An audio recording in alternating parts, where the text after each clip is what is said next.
قلت ورته من يرزقكم من السماء والارض، تاسو ته روزي څوک درکوي له طرفه د اسمان نه باران څوک در باندې وري، والارض د طرفه مځکې نه بوټي او واښه شیان غنمو د خوراکي شیان څوک درته راشنه کوي. او ورته ووایه امن یملک السمع والابصار، څوک مالک ده د اورولو او د لیدلو چې تاسو ته غوږونه درکړي او تاسو ته سترګې درکړي. او ومن یخرج الحی من المیت، څوک ده چې راباسي ژوندی د مړي نه، او راباسي ویخرج المیت من الحی، مړی د ژوندي نه. ومن یدبر الامر، څوک تدبیر د امر کوي، دا دنیا څوک چلوي. بل جواب نشته. زر د دی بم دغه وي فسیقولون الله، دی به وایي دا پیدا کوونکی هم الله ده، روزي راکوونکی هم الله ده، او تدبیر کوونکی هم الله ده.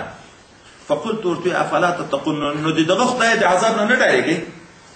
چې پیدا یې روزي هم درکوي، سترګې او غوږونه هم ده درکړي دي، او ژوند او مرګ هم د ده په اختیار کې ده، او بیا د دغه نه ډارېږي د بل خدای عبادت کوي. فذلکم الله ربکم الحق، دا موصوف په دغه صفاتو چې رزق ورکوونکی ده او سترګې او غوږونه ورکوونکی ده، مړی ژوند پیدا کوونکی د ژوندي نه، ژوندی پیدا کوونکی د مړي نه، تدبیر کوونکی د امورو دغه رب د تاسې ده الحق چې هغه حق ده. فماذا بعد الحق، نشته پس د حق نه الا الضلال مګر هم ګمراهي ده. فانا تصرفون، نو کوم طرف ته تاسې ګرځول شوي. کذلک لکه دغه ربوبیت چې لایق ده الله ته،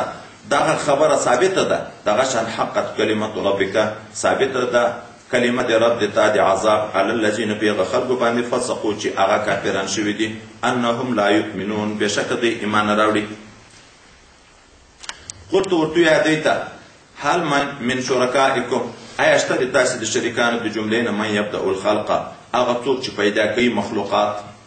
اول وخت ثم یعیده، بیا یې دوه وارې راژوندي کوي. دا د تاسو په خدایانو کې داسې بل خدای شته؟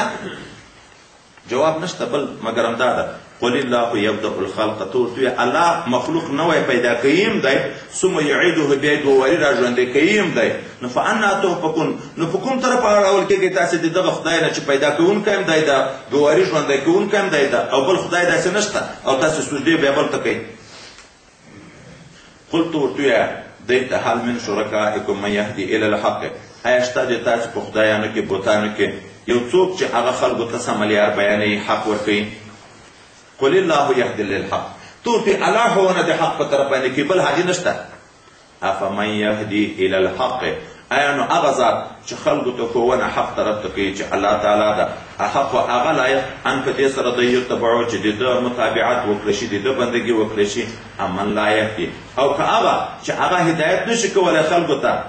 بلکې په خپل هم ځان نشي برابرولی الا ان یهدا، مګر هم چې ده ته هدایت وشي. فما لکم کیف تحکمون، څه دې تاسې له دا څرنګه ناحقه فیصلې کوئ.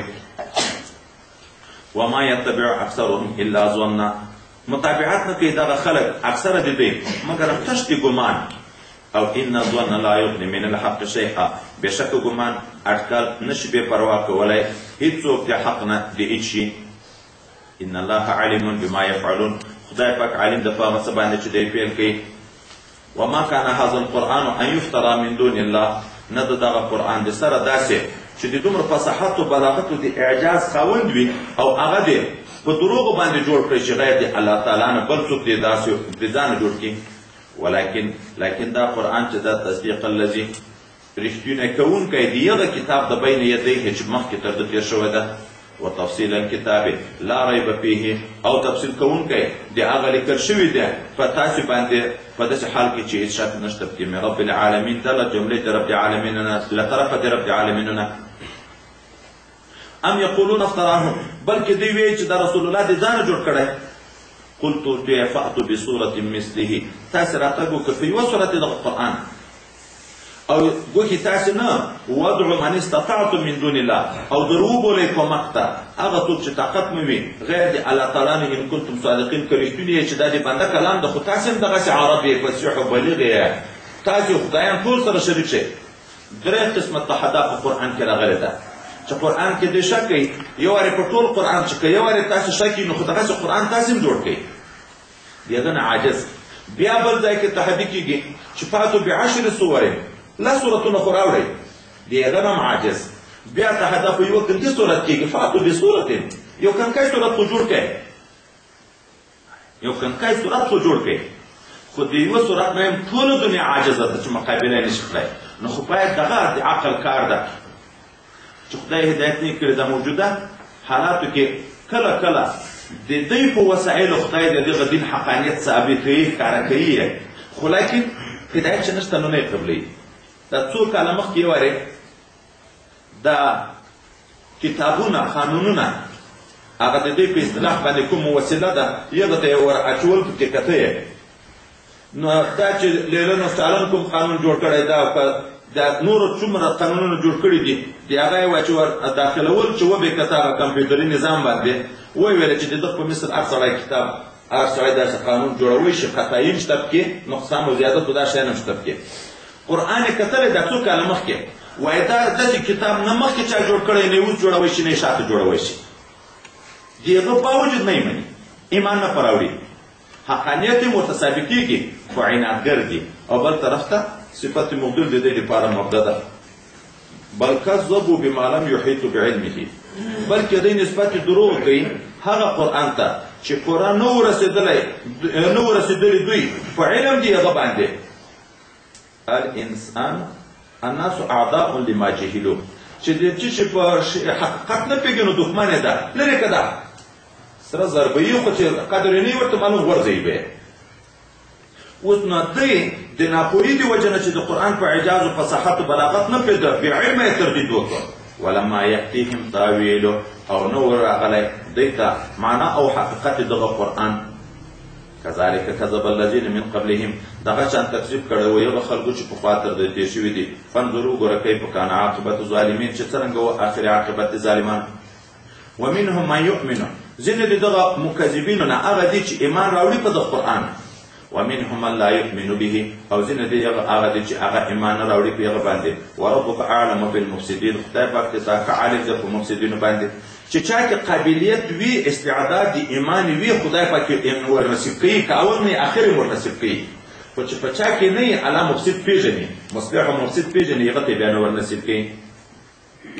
وإن کذبوک، که دوی نسبت دروغ کوي تا ته ای رسول الله صلی الله علیه وسلم، فقلت ورته ووایه لی عملي، ما ته خدای پاک بدله د ما د عمل راکوي، ولکم عملکم، تاسو ته بدله د تاسې د عمل درکوي. انتم بریئون مما اعملو، تاسې بېزاره یې، خلاص یې د هغه عمل نه چې زه یې کوم. وانا بریئ مما تعملون، او زه بېزاره یم، خلاص یم د هغه څه نه چې تاسې عمل کوئ. ومنهم من یستمعون الیک،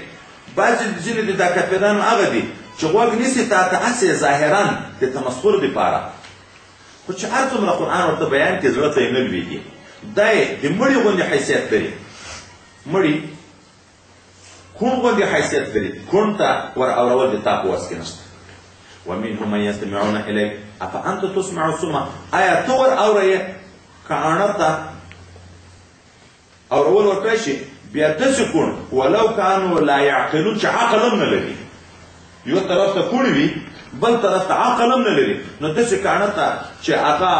کوڼ هم د عقل هم نه لري، ده ته ور اوروی شي دغه قرآن په اورولو د قبول سره چې دی قبول کړي؟ نه، نشي ور اورولی. ومنهم من ينظر الیک، بعضې د دوی داسې دي تا ته وګوري، ظاهر او معجزې ویني، خو د حق نه یې سترګې ړندې دي. افم انت تهدي العمیا، آیا ته ښوونه کوې د سمې لارې ړانده ته؟ ولو کانو لا یبصرون، سره له دې نه چې دوی بصیرت پوهي د زړه هم نه لري، چې په سترګو د ظاهر هم ړوند دي، په سترګو د باطن هم ړوند دي، ته ته بل یا څنګه ور وښیې ته؟ ان الله لا یظلم الناس، الله ظلم نه کوي په خلکو باندې شیئا د هېڅ شي، ولکن الناس انفسهم یظلمون، لیکن خلک چې دي په خپلو ځانو باندې ظلم کوي. ویوم یحشرهم، کله چې دی د مرګ نه راپورته کړي، د قیامت حیبت وویني، د دنیا زندگی یا د قبر زندگی به دوی ته وایي، یا د دنیا یا د قبر زندگی ته به دوی ته داسې ولده شي کأن لم یلبسوا الا ساعة من النهار، لکه دوی چې په دنیا کې وخت نه یې تېر کړی یا په قبر کې وخت نه یې تېر کړی مګر هم یو ساعت. هغه غم دومره غټ غم ده چې د دنیا 80-80 کاله عمر به ټول تېر ویشي، چې ما یوه ورځ هم چېرې یو ساعت هم چېرې خوند اخیستی ده که نه. یتعارفون بینهم، په خپل منځ کې به سره پېژني. خو تفسیر لیکي چې د ډېر حیبت نه به خبر نشي سره کوي، پیژني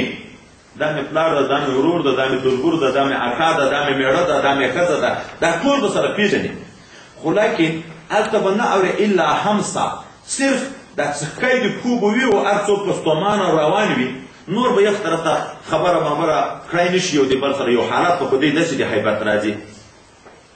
قد خسر الذین کذبوا په تحقیق سره تاوان کړی دغه خلکو چې یغو تکذیب کړی ده بلقاء الله په ملاقات د خدای پاک سره وما کانوا مهتدین نه دي دی لیار موندونکي واما نرینک بعض الذی نعدهم که وښیو تا ته ځینې دغه عذاب نه چې وعده یې کړې ده موږ د دی سره نو وبې وینې په خپل ژوند کې جزا محذوفه ده لکه په بدر کې دې چې ولده او نتوفینک یا به موږ تا وفات کو په خاطر دغه عذاب د دی نه خو ګوره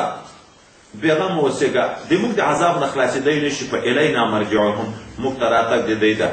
ثم الله شهید علی ما یفعلون بیا الله هم شاهد ده په هغه کارو چې دی کوي ولکل امة رسول هر امت ته یو رسول خدای پاک مقرر کړی فاذا جاء رسولهم کله چې راشي رسول د دی قضی بینهم بالقسط فیصله به وکړه چې د دې په مابین کې په عدل سره وهم لا یظلمون او دوی به مظلوم نه وي په ورځ د قیامت باندې هر رسول او هر امتي سره مخامخ کېږي که نه فلنسألن المرسلین مخکې موږ تاسو یو خبره وکړه نو هر یو به راځي او بیا به فیصله کېږي په عدل او په انصاف سره ویقولون دا کارکران په مسخرې وي متى هذا الوعد دا د حساب خبرې چې تاسو ډېرې کوئ ای مسلمانانو موږ ته دا کله ده دا وعده د قیامت کله ده ان کنتم صادقین که ته یې تاسو رښتوني قلت ورته ووایه لا املک لنفسي ضرا ولا نفعا زه نه یم مالک د خپل ځان دپاره د دفع کولو د ضرر او نه د حاصلولو د ګټې الا ما شاء الله مګر هغه څه چې د خدای پاک خوښوي نور لكل امة اجل هر امت لره وخت هلاکت دی شته نور ماته علم نشته فاذا جاء اجلهم کله چې راشي اجل دی فلا یستأخرون ساعة نه شاته کېږي یو ساعت ولا یستقدمون او نه د هغه نه مخته کېږي قلت ورته ووایه دی ته ارأیتم ته خبر راکه ان اتاکم عذابه بیاتا که راشي تاسو ته عذاب د خدای پاک په شپه کې او نهارا یا په ورځ کې ماذا یستعجل منه مجرمون اوس خو په دنیا کې پتلیوار غواړي چې خدای پاکه که حق یې نو په موږ تیږې راوورې یا د اسمان یو څه ټوټې را باندې راوغورځوئ الله یې چې ته دوی ته ووایه چې که د شپې عذاب در باندې راغی یا د ورځې عذاب په تاسې باندې راغی نو ماذا یستعجلو منهم المجرمون څه به وکړي هغه خلک مجرمان ګناهګاران چې پتلیوار باندې د عذاب غواړي یعنې ځان به بیا تر خلاص کړي د خلاصتوب لار یې نشته بیا به خامخا پکې غرق کېږي ثم او په هغه وخت کې که بیا ایمان هم راوړي ورته ویلی کېږي به ثم اذا ما وقع آیا کله چې عذاب در باندې واقع شو امنتو به ایمان مو په راوړ الآن اوس وقد کنتم به تستعجلون مخکې مو د عذاب پتلیوار غوښت چې را باندې رایولی اوس چې عذاب په سترګو ولید اوس ایمان راوړئ نه دا ایمان نه قبلیږي ثم قیل بیا به وویلی شي للذین ظلموا هغه خلکو لره چې ظلم یې کړی ده ذوقوا عذاب الخلد وڅکئ عذاب د همیشهتوب د یوې ورځې نه هل تجزونه تاسو ته جزا نه درکول کېږي الا بما کنتم تکسبون مګر په هغه څه چې تاسو یې کسب کوه ویستنبئونک پوښتنه کوي دوی د تا نه احق هو آیا حق ته دغه قرآن عظیم شان یا دغه دعوت نبوت یا دغه عذاب چې درته ویې دا حق ده قلت ورته ای او وربي لما د قسم یې فرق خپل باندې درې ځایه داسې په قسم باندې خبره راځي دلته ویستنبئونک احق هو قل ای وربي بل ځای کې آیت راځي وقال الذین کفروا لا تأتینا ساعة قل بلا وربي لتأتینکم کافران وایي چې موږ ته به قیامت را نشي تو ورته نه راځي به د ما د په رب باندې قسم چې تاسو ته به د قیامت راځي کله کافران وایي لن يبعثوا زعم الذين كفروا لن يبعثوا قل بلا وربي لتبعثن دا کافران وایي چې موږ به دواري ژوندي نه شو تو ورته وایه د ما د په خپل رب باندې قسم چې تاسو به بېرته را ژوندي کېږئ وما انتم بمعجزین نه یې تاسې ځان خلاصونکي د عذاب د خدای پاک نه ولو ان لکل نفس ظلمت که بېشکه مملوک شي دپاره د هر نفس چې ظلم یې کړی په خپل ځان باندې څه شی مملوک چې په قیامت کې ما فی الارض دا د مځکې ټول نعمتونه د ده شي سره زر او سپین زر ټول د ده شي لافتدت به خامخا به فدیتوب وکړي په دغه دنیا باندې او د خدای د عذاب نه به ځان خلاص کړي، لیکن فدیه یې نه قبلېږي. واثروا ندامته، دوی به پټه کړي پښیمانتیا خپل لما راو العذاب، چې کله عذاب وویني. دا اثرو وایي د متضادو معناو. لما واثروا اظهرو په معنا هم راځي. هلته چې عذاب وویني دلته به پښیمانتیا ښکاره کړي چې دا موږ څه بد کول. او دوم معنا یې د پټوالي ده، دوی به پښیمانتیا پټه کړي چې کله عذاب وویني. د دغه وایي بیا څه مطلب ده؟ د دغه معنا دا ده دا مشران د خپلو کشرانو نه به شرمېږي. پښیمانه خو به ډېر وي، خو د خپله پښیمانتیا به پټوي، هغو ته به دا حال نه ښکاره کوي چې موږ خو غرق شوي یو. خو لیکن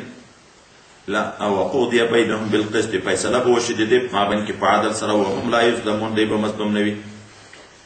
الا خبردار ان لله، بشک الله لره ما هغه شیان دي فی سماوات چې په اسمانو کې دي، والارض چې په ځمکه کې دي. الا خبردار ان وعد الله حق، وعده د خدای پاک حق ده، ولکن اکثرهم لا یعلمون، اکثر د دې علم نه لري.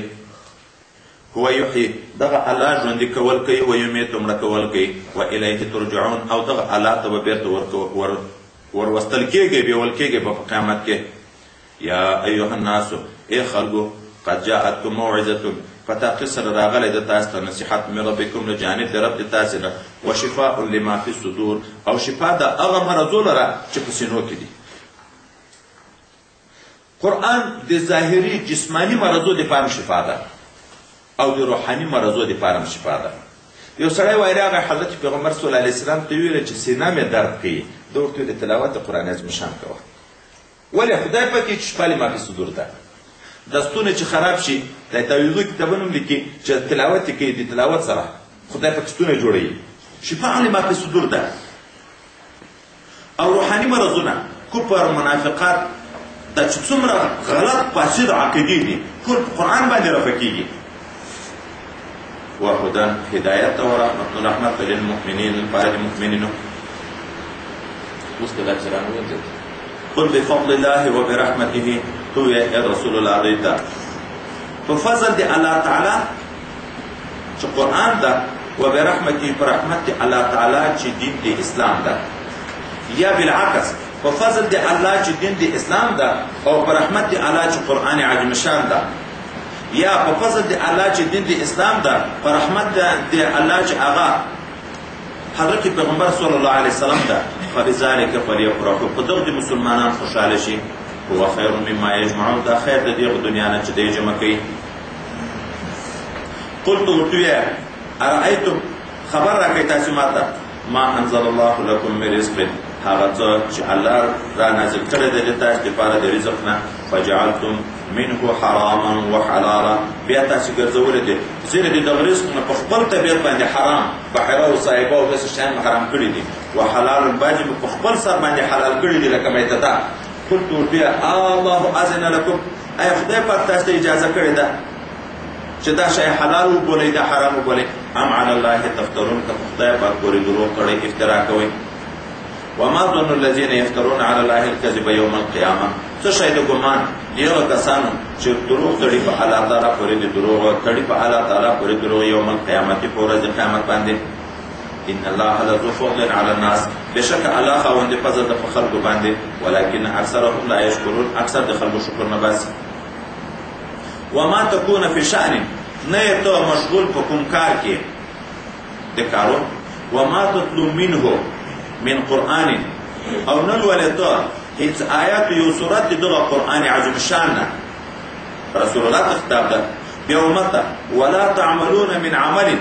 تاسو عمل نه کوئ څه عمل، الا كنا علیکم شهودا، مگر موږ یو په تاسو باندې شاهدان. اذ تفیضون فیه، په وخت کې چې په هر کار کې ډوبېږئ، لګیا کېږئ، بوختېږئ، خدای پاکې زه په تاسو باندې علم لرم، که تلاوت کوئ، که کوم کار کوئ، که عبادت کوئ، که معصیت کوئ، نیکي کوئ که بدي کوئ، زه په تاسو باندې علم لرم.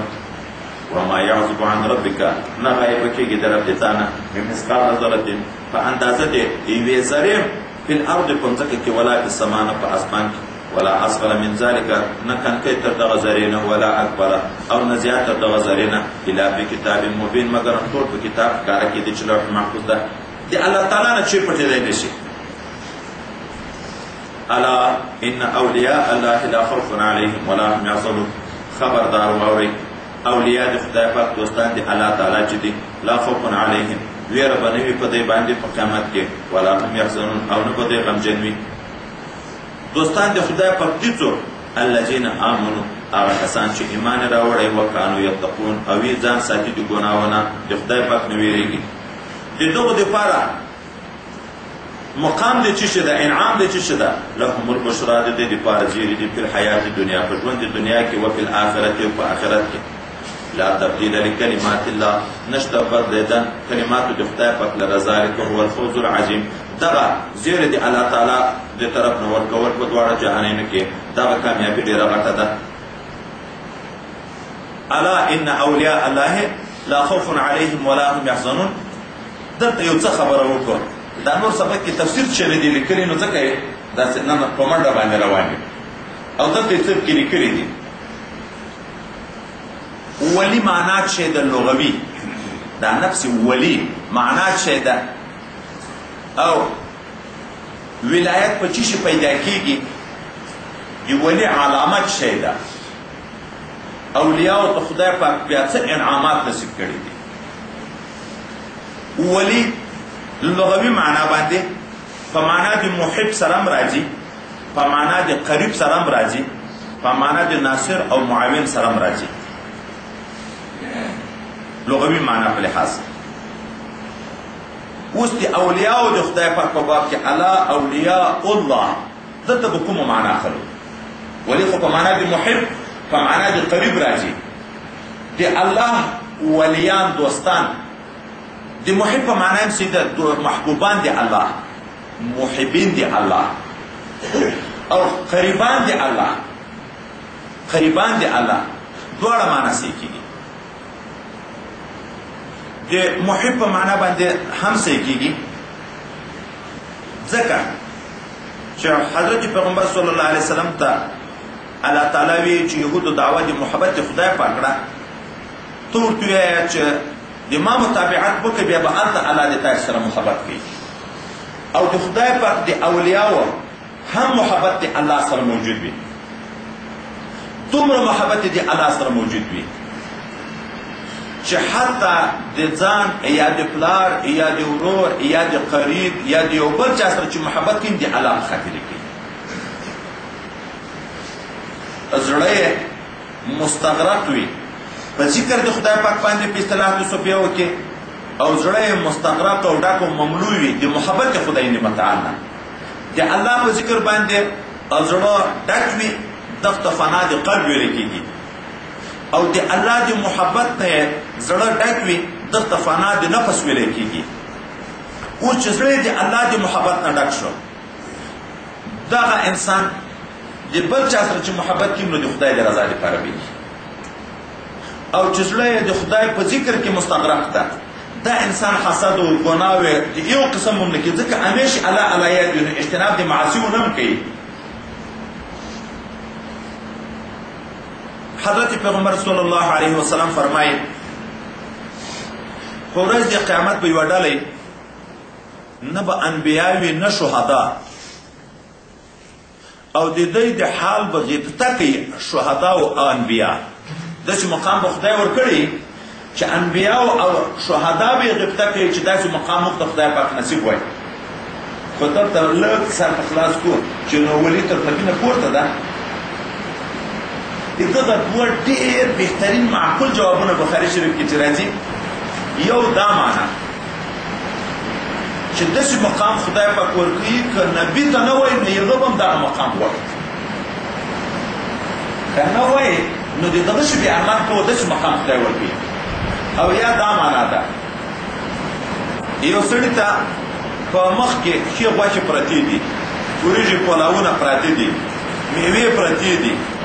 خو هلته بل سړی سره چکني ده، د دغه چکني ته زړه کېږي. نو ایدو دا معنا ده چې د ده نعمتونه تر یو کم دي.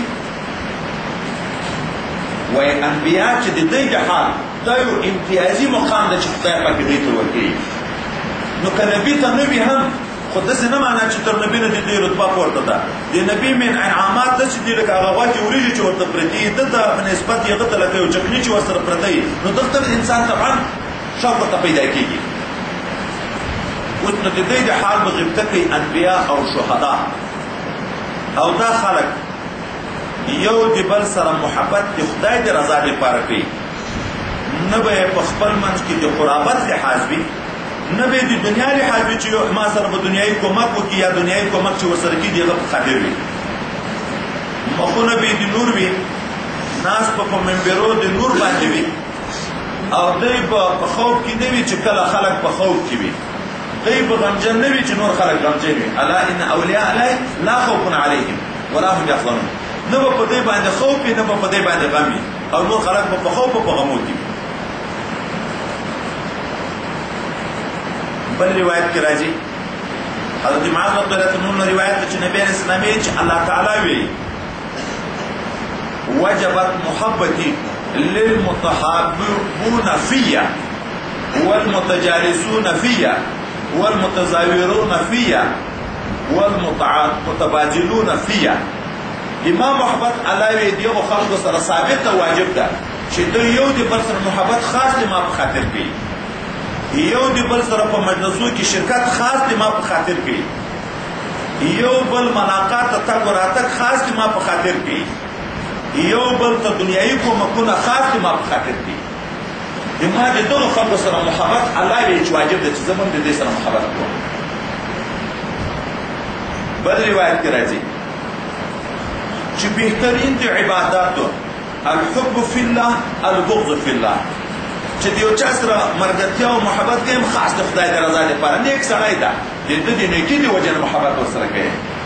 او څوک بد یې شی هم خاص د خدای د رضا لپاره تا ته هېڅ تکلیف نه در کړی، خو لمونځ نه کوي، روژه نه نیسي، زکات نه ورکوي، حج نه ادا کوي، جهاد نه کوي، علم نه حاصلوي، یو بل دیني کار نه کوي،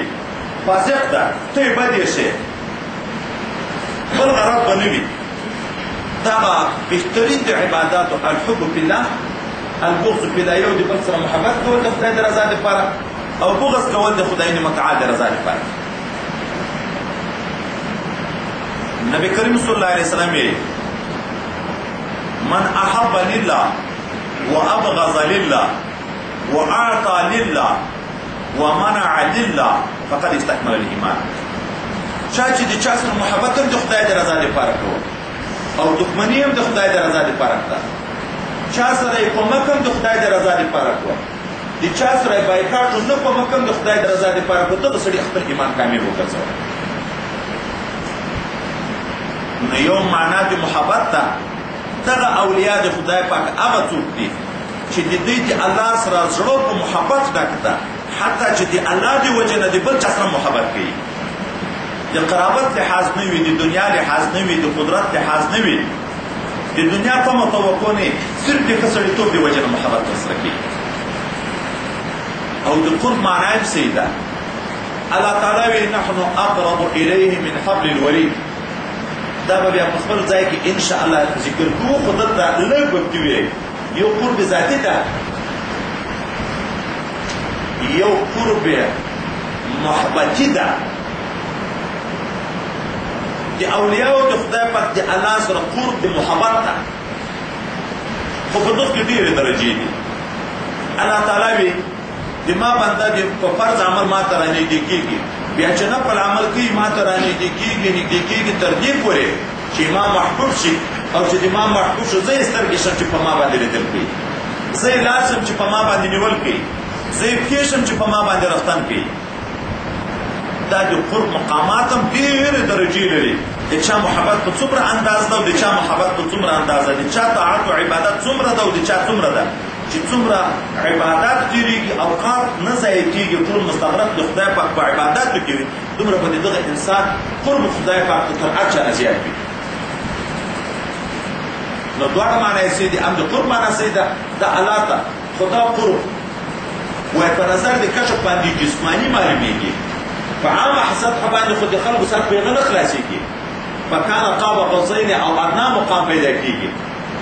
دغه سړي سر نه په خلاصېږي، د علم ظاهر په اصطلاح باندې په نظر د کشف وایي دغه معیار ذاتي مقام سړي ته معلومېږي.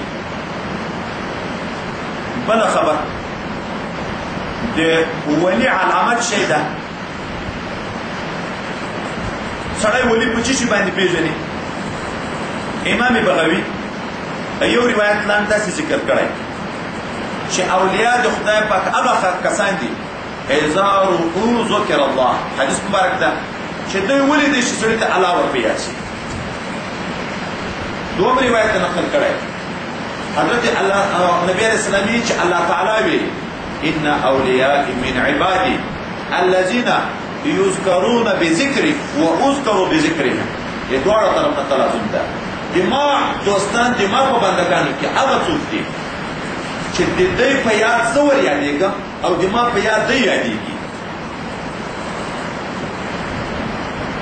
دا څه معنا چې د خدای په دوستانو کې دوست هغه څوک ته علامه چې دی ولې سړي ته الله ورپیږي شي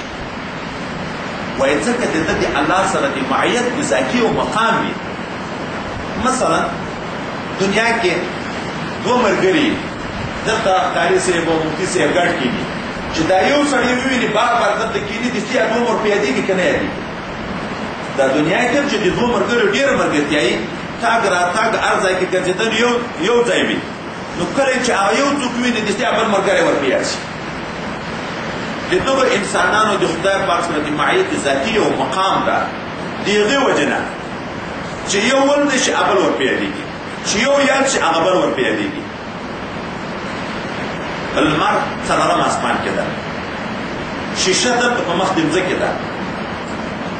دغه شیشه چې لمر ته مخامخ شوه د هغه لمر شعاع په دغه شیشه کې جمع شي د دغه شیشې رڼا پیدا شي هغه دیوال رڼا کوي او حتی کله دا تاثیر زیات شي لمر نه پنبه ده اور نه اخلي خو دا یو قسم شیشې دي چې پنبې ته مخامخ وینیسي معلوش اور اخلي کالی ته وینیسي اور اخلي ولې دلته د قرب مقام موجود ده او د لمر نه لرې ده اوس د دغه شیشې او د لمر یو مناسبت ده د هغې وجې نه هغه د لمر رڼا هغه د شیشې په واسطې بل چا ته نقل کېږي او کله خپله د لمر نه دومره تعصر نه قبلوي تعصر نه وي پکې لکه د دغه شیشې نه چې په هغې کې تاثر راشي اور واخلي د الله تعالی د انواراتو تجلیاتو ذاتیو مقر دغه ولي د خدای وګرځي چې وروسته بیا په سبب د ولایت خبره ذکر کوو د دغه سینه صفا وي انواراتو تجلیاتو د ذات خدای پاک په ده کې ځای نیولی وي سینه یې دغه انواراتو نه ډکوي کومه سینه چې د دغه سینې سره مخامخ شوه په هغه کې هم تاثیر پیدا شي د انواراتو رڼا حالت هم پیدا شي حتی کله زیات وي چې بیعت یې نه وي کړی تلاوت په وخت کې جذب نه ورته پیدا کېږي چې بیعت یې نه وي کړی دغسې په خپله خوله باندې ذکرونه کوي جذب نه ورته پیدا کېږي خو چې د ولي نه بیعت وکړي دغه سړي ته ولې بیا جذب پیدا کېږي حتی کله ولوېږي حتی کله مړ شي په جذب کې مړ شي وینې شي په ځان باندې نه پوهېږي ځکه دلته د قرب نسبت ده د رب کریم د انواراتو تجلیاتو د موږ د قدراتو د وجې نه موږ تر لرې یو د الله د طرف نه خو نزدېکت ده خو موږ تر لرې یو او د بنده سره قرب ده دواړو مناسبت کې موجود ده په الفاظ دیگر دغه ولی چې هغه خپل باطن صفا کړی د اخلاق رذیلهونه او ظاهر معمور کړی د شریعت باندې چې ظاهر هم ځان په شریعت برابر کړی او د باطن په لحاظ هم تکبر او حسد او حرص او دغه خبیث امراض ټول د ځانه لرې کړي دي د ده د الله تعالی سره مناسبت ده من حیث التعصر د مخلوقاتو سره مناسبت ده من حیث التعصیر د الله نه اکتساب د فیض کوي هغه انوارات برداشت کوي سینه کې جمع کوي او د جنسیتو د نوعیت په لحاظ چې دایم یو انسان ده حیوان ده بیا انسان ده د انسانانو سره مناسبت ده په هغه حیثیت بیا په انسان کې تاثیر کوي د یو طرف نه تعصر ده هغه انوارات را جلب کوي او دلته بیا تاثیر ده بل ته نقل کوي نو ځکه او د دغه دپاره یو اسانه لار زه بله در وښیم چا چې موسیقي یو وارې روغې وي لږ سم صوفي وي چې کوم د خدای دوست نازولی وویني پی بیم نه ژني چې دا یو خلیفه دی یا نیک سړی دی دله طایب چلان شي دا اذا رؤوا ذکر الله هغه دې ولې دې ته وظیفې چلان شوې مخکې د الله نظر په یادېدو دغه چې دی دې څرنګه ولې وظیفه چلان شوه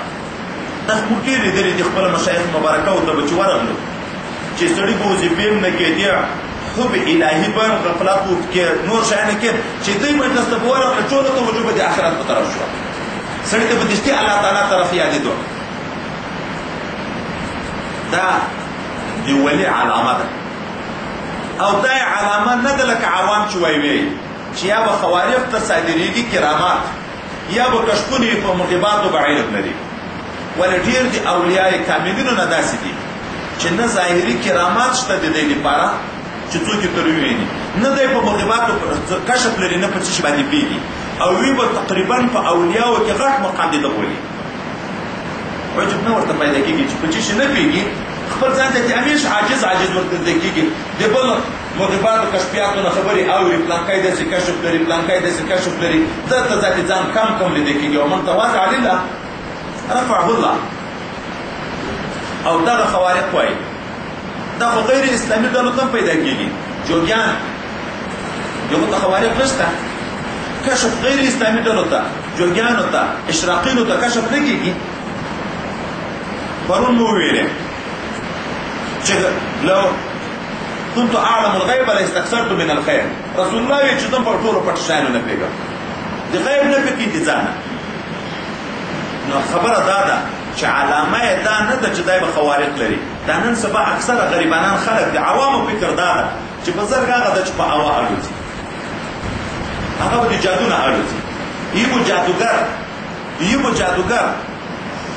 او خلک به د بزرګ په نظر ورته ګوري ایمو یو مرګره ما یاد نه ده نوران کې موږ ورور ته لګېدلی وایي ما د ده له وظیفه اخیستې په کراچۍ کې دوکان ده یو مې بل ورور ده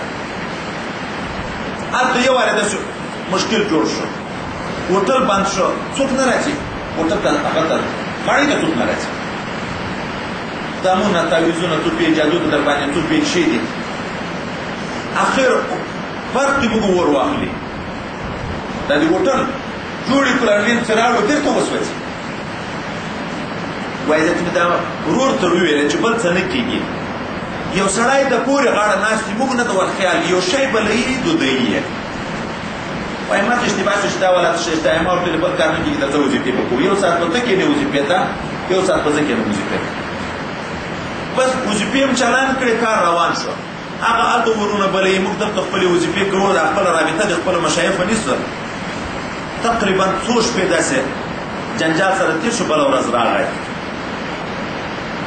چې دا تاسو څه کار کوئ څه تعلق نه ده ولې دومره روپۍ ما ته پلانکي راکړې وې بل ورته چې ده چې دې کار ور ودرو خو په تاسې اوس تاثیر نه کېږي اوس مې در باندې وکړو خو تاثیر نه کېږي بل دوکان هم ورباندې اور هم اخلي لینونه هم خرابېږي خو هغه د جادوګرو کې هم تاثیر شته دلته هغه نه ویلی کېږي کرامت نه ویلی کېږي ولي نه ویلی کېږي چې خامخا به یو څه ویني بلکې ولي کامل خپل کرامت نه ښکاره کوي وایي د اصطلاح د اولیاو کې کرامت حیض الرجال دا د نرانو حیض ده جنکۍ چې نوې پیغله شي اول وار حیض ورشي دومره شرمېږي چې د خپلې مور نه هم جامې پټوي د خپلې خور نه هم جامې پټوي وایي اولیا د خدای پاک په کراماتو په ظهور داسې شرمېږي د دې نه چې اکثره کرامات ظاهرېږي هغه په وخت جذب کې وي په غلبه د حال کې وي نو په ځان نه پوهېږي په یو وخت کې دا کرامت ښکاره شوي که نه اختیاري یې نه ښکاره کړي شهرت چې راغله شهرت په افت ده ارغندې خلیفه چې مبارک د الله جنت الفردوس نصیب کړي ده به ویلې موږ په طریقه کې خلوتونه نشته دا چلې چې باسي ولې خلوت شهرت ته شهرت افت ده لاړ بیا خرابېږي دنیا او آخرت یې ټول خرابېږي نو علامه یې دا ده چې د ده په لیدلو سړي ته الله یاد شي او د الله مجلس چې یاد شي ذکر دی رابطه د ده پیدا شي بله خبر سبب د حصول د ولایت چې ولایت په څه شي پیدا کېږي اصل کې خبره دا ده مخکې تر اسبابو بیان نه د ولایت کار چې راځي دا په واقع کې انعکاس د مشکات النبوت ده چې د دغه ولي په سینه کې د حضور اکرم صلی الله علیه وسلم اخلاق نمونه ښکاره شي. د رسول الله صلی الله علیه وسلم قد مبارک، د هغه نفس مبارک، د هغه قالب مبارک ټول مستغرق دی په ذکر او په حب د الله باندې. اوس نو د دغه ولي چې د هغه سره مناسبت راشي لکه شیشه چې صفا وي لمر رڼا خپ کې راځي. د دغه ولي چې قلب،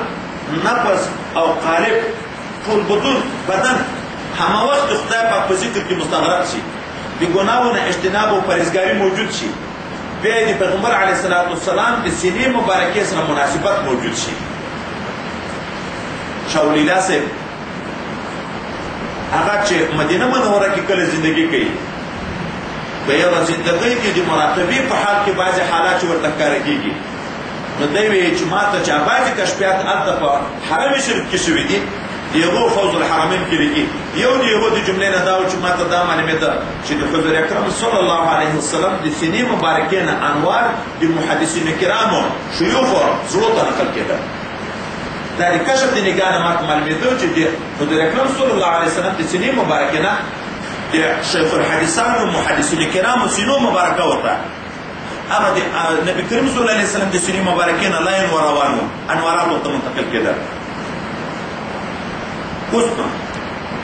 دغه دپاره دوه سببه علما ذکر کوي. اصل خو انعکاس ده چې هغه مشکات النبوت د سینې مبارکې د قرشې د رسول الله مشکات هغه کړکۍ ته ویل کېږي چې پورې ورې نه یې سروای لکه دغه انوارۍ کې اوس چراغ کېږي رڼا یې در خواته راوځي چې د مشکات النبوت د سینې اقدس د ان حضرت صلی الله علیه وسلم نه انوارات هغه فیوضات و کمالات رامنتقل شي سینې د دغه شخص ته نو دغه شخص کې ولایت راځي. خو دا چې پیدا کېږي په دوه شبایان پیدا کېږي: کثرت ملازمت مع المحبت والانقیاد. ډېره ناسته ولاړه خو په محبت او په منلو چې انکار منکار نه وي د پیغمبر علیه السلام سره د ده په وخت کې یا د ده د نایب سره د ده نه راوروسته. وایي ځکه دغه شیان چې نقل کېږي د رسول الله صلی الله علیه وسلم د سینې مبارکې نه په ذات یا بالواسطه یا بالوسائط دا نقل کېږي. اوس نو چې د خپل پیر سره د موجوده وخت حالاتو خبره وکړو، ناسته ولاړه ډېره وي او ویم په محبت باندې ویم په منلو باندې انقیاد چې د ده د فرمودې موافق چلېږي چې دا یې درته ویې هغه کې نو د ده وجه نه سړي کې دا د ولایت حصول راځي. دوم کثرت ذکر چې ذکر ډېر کوي نو راځي. ولې مخکې موږ وویلې چې دا اصل دا ده چې مشکات النبوت نه د دغه سینې ته انوارات منتقل شي. خو انوارات هلته راځي چې دا سینه ښه صفا وي او په سینه چې صفا کېږي د خدای پاک په ذکر صفا کېږي. د مسلم شریف روایت ده حضرت پیغمبر صلی الله علیه وسلم وایي د هر شی زنګ کېږي خو د هر زنګ دپاره صفایي شته. زړه د انسان هم زنګ کېږي او سقارت د قلوبو ذکر دی الله تعالی ده چې د خدای ذکر کې سینه صفا کېږي. حضرت پیغمبر صلی الله علیه وسلم حضرت برزید رضی الله عنه ته وایي زه تا ته یو داسې شی در ونه کړم چې د دنیا او د آخرت د خیر کارو سر ده، ملاک د امر د خیر د دنیا او د آخرت ده. هغه ورته راوایي یا رسول الله صلی الله علیه وسلم وایي په مجلس د اهل ذکر کې ډېر کېنه چې څوک اهل ذکر وي د هغو په مجلس کې ډېر کېنه د یغه د وجه نه په پتا کې داسې شیان پیدا کېږي چې د دنیا او د آخرت د خیر لارې به در خلاصېږي. او چې کله د دوی نه جدا شویم خپله ژبه په ذکر د خدای پاک لنده لنده ساته، داسې نه چې هغه ته وي بیا یې پته بیا نه وي. حضرت حنظله رضی الله عنه ژاړي، حضرت صدیق اکبر رضی الله عنه په مخه ورغی. ولې ژاړي؟ وایي زه خو منافق شوی یم. دا ډېر مهم بحث ته ملګري ده طرف ته توجه کوئ، یو بل پرېږدی.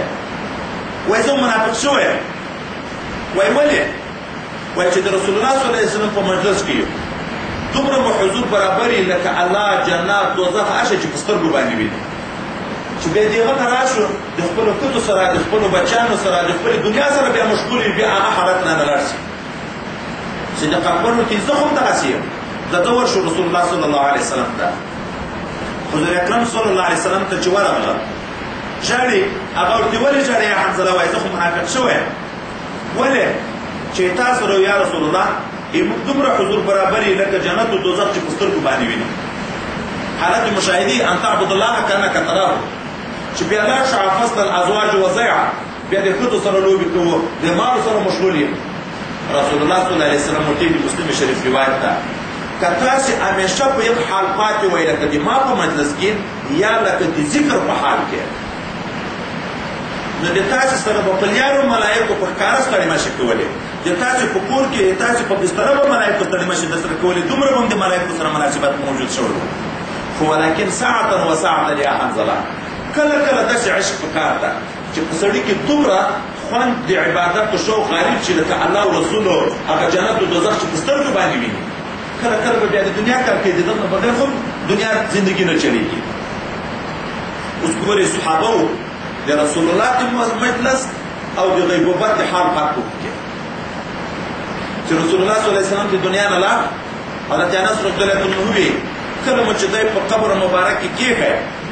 خاورو نه ملاسونه لیانه وڅنډلې انکرنا القلوب، هغه انوارات مو بیا نه لیده چې لیدلو په صحبت کې مې لیده. نو د مشایخ کرامو په مجلسو کې چې وایي کوم حالت سړي ته پیدا کېږي، هغه حالت په هر وخت کې څوک بې عرضه کې نه وي. یو ملګری یو وخت قصه کوي، وایي کله کله به موږ یو خلیفه صاحب ته ختم ته ورتلو، څه حالات او خوند به راته پیدا کېدو. خو چې کله مې یو څه وخت مسلسل ختمونه شروع کړه، وایي داسې نادرې شروع شوې چې تعبیر نشم کولی. حتی هغه خلیفه صاحب وایي د ذکر په باب کې چې دغه ځای ته راغی د اسماء الحسنا ده، اللهم یا قاضي الحاجات، د الله غږ مې اورېدو چې ورته ویل لبیک یا عبدي، چې د هر اسم به ذکر کوو د یو طرف نه لبیک ورته ویل کېده، او چې دعا یې وایي کوله چې اللهم الى جناب رسولك صلی الله علیه وسلم ننتسب ولا تبعدنا، وایي رسول الله صلی الله علیه وسلم په روحاني شکل غیب ورته په خپل غیب کې وینو چې مخه کوي. دا حالت مخکې مرید و، خو چې صحبت ډېر نه و کیفیت نه پیدا کېدو. چې کله یې ورغی هلته خلیفه صاحب سره تعلق ډېر شو، ختمونه ډېر شو، شرکت ډېر شو، بیا دومره اثر هلته تحول کې راغی. نو ځکه کثرت ملازمت مع المحبت والانقیاد غواړي. موږ اکثره نقصان دا د یخ ملازمت نشته، 2 کاله کې 3 کاله کې یو وارې خپل پیر سره وینو، کال بعد یو وارې ورسره وینو، بیا چې ورتګ مې ډېر محبت به کومه نه پیدا شي. محبت چې پیدا کېږي خو هلته پیدا کېږي چې د شیخ کمالاتو خبر شي، کمالات چې شي وویني محبت ورسره پیدا کېږي. د ده د احساناتو تصور وکړي چې د ده په برکت باندې زه خدای د څخل ګناهو نه راوګرځولم، د جنت لایق شو، د دغه تصور وکړي نو د هغه سره په دې محبت پیدا کېږي. موږ نه د هغو د توجهاتو د هغو د احساناتو تصور کوو. نو خلیفه مبارک یو وخت کې په جذب راغی، موږ یو خاص ملګري وو، احمد ضیا خلیفه مبارک الله د جنت الفردوس نصیب کړي. چا ورته ویل چې پلانکې خلیفه صاحب یې چې دا د بعضو خلکو د ګناهو نه سخته بدګویي راځي، ډېر په عذابېږه. ده ورته ویل خوند به هلته ورکړي چې د هغو باطني کارات ټول ورته معلومېږي چې درته راشي توجه په حال کې شکل د سپي وي. اوس حال به هم نه وایي، انکار به هم نه کوې، ټنډه به دې په ټنډه ورسره لګولي، خدای ته به زارۍ تر څو کې چې ګرد انسان شوی دی. د خره په شکل کې، د غوایي په شکل کې یوم تبلى السرائر، هغه ځای کې به بیا انشاءالله ترجمه کې موږ تاسو ویلي تعطون افواجا، چې قیامت کې به بعضې انسانان د خرو په شکل کې وي، بعضې د غویو په شکل کې وي، بعضې به د سپیو، بعضې د لیوانو، هغه بیا هلته انشاءالله العزیز ذکر کوو. اوس دغه احسان د ده چې د دوی په برکت زه د حیوانیت د انسانیت ته راوځم، د دغه تصور د موږ سره نشته، چې بیا قدر هم څوک نه پېژني، وظیفه ولا نه مې دا کړې، وخت نه پیدا کېږي، د خدای ذکر ته وخت نه پیدا کېږي.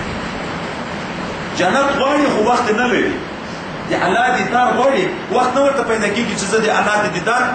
اسباب پیدا کړم په ځان کې. بل طرف ته بیا انقیاد نه وي، شیخ ورته د یوه ذکر تلقین وکړي چې دا ذکر کوه، دا یې د خپله ځانه تقریبا 15 شیان نور بیان کوي. هغه د شیخ په فرموده وایي دا د شیخ ذکر داسې ده لکه د طبیب حاذق نسخه. و چې ته مریض یې او هوښیار ډاکټر ته ورغلې، یو چې تا ته ښه قیمتي دوایي درکړه، ته هغه نه خورې، او یو ساده سړي ما د ملا تکلیف ده، غټ ډاکټر پنډۍ کې اسلام آباد کې خالق الزمان په نامه باندې چې پاکستان ته ساته یو غټ ډاکټر ده، یو ته ورغلم یې یو کومه علاج ورته بعد وکړه، دلته بیا یو چا راته وکړو، ورغلو یو دوکاندار و دوایي، ملا یې راغواړه کړه او ګرمه یې کړه، بیا ستنې راولګولې، وروسته ترکاڼ و ترکاڼي یې پکړه، په ملا یې زور راوکړه چې ما هډوکي خراب دي، ده زور په وکړه، جوړه ملا یې بېرته راداسې کړه چې تقریبا 2 شپې دلته په دوا چې ملګري خبرې کړه، 3 شپې بیا ما په ناستې لمونځ کړو، داسې حالت ته ورسېد. خو ډاکټرانو کې هغه څومره فرق ده. علاج د علاج د طبیب حاجت ته ورغلې، قیمتي نسخه یې درته ولیکله، خو که هغه نسخه استعمالوې ورسره یې پرهېز درته وکړو، پرهېز کوې نو ته به جوړېږې.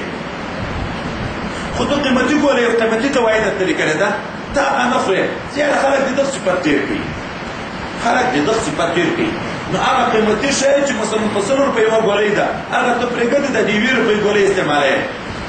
عمل د ابرارو د مقربینو فرق لري، حسنات الابرار سیئات المقربین. عمل د ابرارو ثواب شته خو مقام نه پیدا کېږي، رتبه نه پیدا کېږي. عمل د مقربینو یو په 80 باندې ثواب هم ډېر ده او ولایت پیدا کېږي، صغرا کبرا علیا، خدای پاک ته قرب و نزدېکت په پیدا کېږي. دا چې څوک مرید ده، شیخ د باطن ذکر ورکړی، دی نفلونه کوي، د خولې ذکرونه، دا شیان کوي، دا د هغه 80 روپۍ په ځای 1 روپۍ غواړي. نه به ډیګرۍ پیدا کېږي، نه به تنخوا چې کېږي. شیطان یې خوشحاله کوي په دغه ګیغ نه راګرځي، د هغه د ډېر قیمتي شي نه راګرځي. تګ و راتګ هم نشته، بیا انقیاد هم نشته، محبت هم نشته، ځکه دغه کار کمزوری ده. کثرت ذکر هم نشته، سینې هم نه صفا کېږي. کثرت ذکر خو هم هلته چې یو نوع داعي موجود شي، چې د ذکر اهل ذکر په مدرسو کې کېنې، د تا به هم د ذکر شوق زیاتېږي، چې د هغو واقعات اورې، د تا به محبت ورسره زیاتېږي. نو بیا به سړی ورځ په ورځ ترقي کوي. نو د اسباب د حصول د ولایت دا کثرت ملازمت مع المحبت والانقیاد، او دوم کثرت ذکر. دا دو چې په سړي کې موجود شي ولایت ته رسېدی شي. ولې؟ د دغه دوو په برکت سینه صفا کېږي. د سینې د صفایي د وجې نه انوار د سینې د حضرت صلی الله علیه وسلم نه د ده سینې ته منعقد کېږي. هغه انعکاس چې راغی، حضرت امام غزالي قدس الله سره 450 کې پیدا ده، 1505 کې وفات ده. دومره تصنیفونه یې کړي دي چې د ده تصنیفونه چې شپو ته یې حساب کې، کالو ته نه، چې په شپو یې تقسیم کې، هرې شپې ته به وایي یو دفتر د تصنیف ورسېږي. خو ده ډېره اوږده قصه ده، دی خپله وایي چې وخت سوچ را تر پیدا شو چې هر شی یو حقیقت لري. د علم هم یو حقیقت لري چې موږ تاسو په اصطلاح د منطق او یقین ورته وایي، آخري مقام. هغه مقام چې په تشکیک کې مشکک نه ځایله کېږي. موږ په یو خبر علم لرو، خو سبا څوک دلیل راته بیا واوړو بل طرف ته، خو واقع علم نشته. کنې چې په یو شي د یقین وي چې دا تسبیح دي، چې څوک داسې خوارق درته ښکاره کړي چې په هوا والوځي او درته ووایي چې دا تسبیح نه دي، دا مالټا ده مثلا، د تا عقیده کې به شک نه پیدا کېږي، دغه ته یقین ویلی کېږي. وایم د علم حقیقت ما په خپل ځان کې دغسې نه لید. نو ومې ویلې چې چیرې به پیدا کړم. په نوم مې پسې شروع کړه، صرفو کې ګوره، نحو کې ګوره، معنیو کې ګوره، خو په ټولو علومو کې ماهر و، دا شی نه و. اخر مې د تصوف په څه کتابونه وکته، دلته شوق پیدا شو چې دا حقیقت د مشاهدې حال خو دلته پیدا کېږي. علم یقین نه، عین الیقین مقام ته، حق الیقین مقام ته دلته سړی رسېږي. نو اراده مې وکړه چې زه چیرې بیعت وکړم، وایي شیطان نه پرېږدم. بس خیال ته به کله دا راغله چې خو هغه ښه مدرس ملا یې، تصنیفونه کوې، درسونه کوې، تا څه ضرورت ده بیعت؟ بیا به مې چې هغه وکړه، کله به بیا دا راته په خیال کې درکړه چې ګوره دومره لوی خیر ده، په خیر کثیر باندې لګیا یې، درس و تدریس و تصنیفونه کوې، چې دا هغه ملنګي غوره کړې، دا ټول خیر به دې د لاس نه وځي، درس به دې د لاس نه وځي. کله به دا په ذهن کې راکول چې دا قدر و عزت، دا شهرت، دا دنیا ګټل او روپیو، خو په تا به ټول در نه پاتې شي، ملنګ به ګرځې، بل ته به محتاج یې.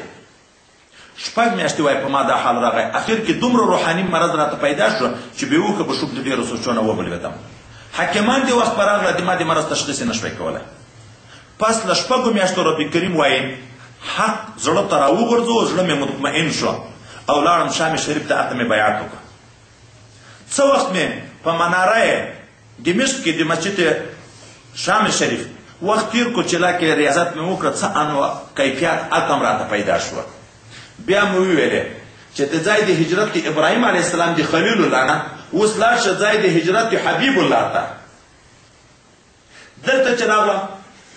دومره اسرار وایي راته پیدا شوه چې نه یې په ژبه بیان کړی شم نه یې په قلم لیکل کړی شم. خو دومره به ووایم چې که د دنیا ټول وښیاران د خلکو په اصطلاح راجمع شي، ټول وښیاران، او دا ووایي چې موږ د اولیاو تر اخلاق نیک اخلاق پیدا کړو، نشي پیدا کولی. ولې؟ د اولیاو اخلاق مشتبه متشبث دي، یو تشبث کړی ده په مشکات النبوه د رسول الله صلی الله علیه وسلم د سینې اقدس نه اخلاق دې ته منتقل شوي او د هغه صفت اعلی کړی انک لعلی خلق عظیم. هغه مقام ته نو بیا څوک رسېدی شي؟ اصل کمال ته وایي هلته رسېږي. دا خو ځان ته خبره ده چې د موجوده وخت حالات کمزورتیانې په هر باب کې شته، هر باب کې تنزل دا روان ده. دا خو طبیعي خبره ده، قیامت خو دغسې راځي نه. نه د مخکې وخت علما شته نن سبا، نه د مخکې وخت اولیا شته نن سبا. خو شاګرد به په خپل استاز داسې مطمئن وي لکه حضرت امام یوسف چې په حضرت امام ابو حنیفه مطمئن و، لکه حضرت صدیق اکبر چې په حضرت رسول الله مطمئن و. هلته بیا دا مقام وای پیدا کېږي. دغه استاد د سینې نه بیا سینې د شاګرد ته فیض منتقل کېږي. که استاز ده هر څومره ښه قابل استاز وي، خو چې د شاګرد په خپل استاز اعتماد نه وي، دا خبرې به هسې دروغ ورته لیدل کېږي. نو فیض چیرې پیدا شي؟ فیض خو محبت وایي لیار ده. د استاد د سینې نه د شاګرد سینې ته چې فیض منتقل کېږي، هلته چې د شاګرد د طرف نه خو جورۍ نیولې کچکول نیولې غواړي چې څه راواچوه او چې هغه نه ځان غټ بولي، ځان ښه لیدی کېږي، بیا نو خو بل ته سوال نشته، نه بل نه به چی ورته منتقل شي. دا د حصول د ولایت دپاره دا لیارې دي، خو دا د مریدینو دپاره نور غټه خبره ده. په اصطلاح د تصوفو کې بعضې مریدین دي، بعضې مرادین دي، بعضې مریدین دي، بعضې مرادین دي. یو هغه ده چې د الله د محبوبینو د جملې نه وي، یو خو ګټلې ده. هر دومره ریاضات او تکلیفو ته ضرورت نه لري چې د الله محبوب شو. الله جبرائیل امین ته وایي چې د ما د پلانکي سره محبت ته محبت ورسره کوه. جبرائیل امین په اسمانو کې اعلان وکړي ټولو ملایکو ته چې د الله د پلانکي سره محبت ته، د ما محبت ته تاسې محبت ورسره کوئ. دا خبره راشي دنیا ته، مځکې ته، د مخ د مځکې د ټولو صالحینو په زړو ته خدای ور وغورځي چې د دغه سړي سره محبت کوئ، دا د ما دوست ده. هغه بیا ډېرو ریاضاتو ته وایي ضرورت نه لري. یو مریدین دی چې ته اوس کمال ته ځان رسوې، کوشش به کوې، تصفیه به کوې، بیا به مقام د محبوبینو ته ځان رسوې. نو اول به ته تکلیف تیرې مقام ته به رسې. دا ځان ته خبره ده، دا مشرب الهي ده، دا ازلي ده. څوک چې په مشرب د ان حضرت صلی الله علیه وسلم یې، هغه د محبوبینو د جملې نه دي. هغه الله تعالی یو غټ مقام ورکړی چې شاه نقشبند صاحب چې ما مرادان یم، ما محبوبان یم، ما به فضل خود مرا به فضل خود قبول کرده، زه په خپل فضل قبول کړی. داسې مقام کم کسانو ته پیدا کېږي. اوس نو د ولایت دپاره دا دی. اوس د دغه اولیاو دپاره رب کریم وایي چې اولیات هغه دي چې ایمان لري خو د پرهیزګاري کوي، د ګناهو نه ځان ساتي. دا چې د وخت اصطلاح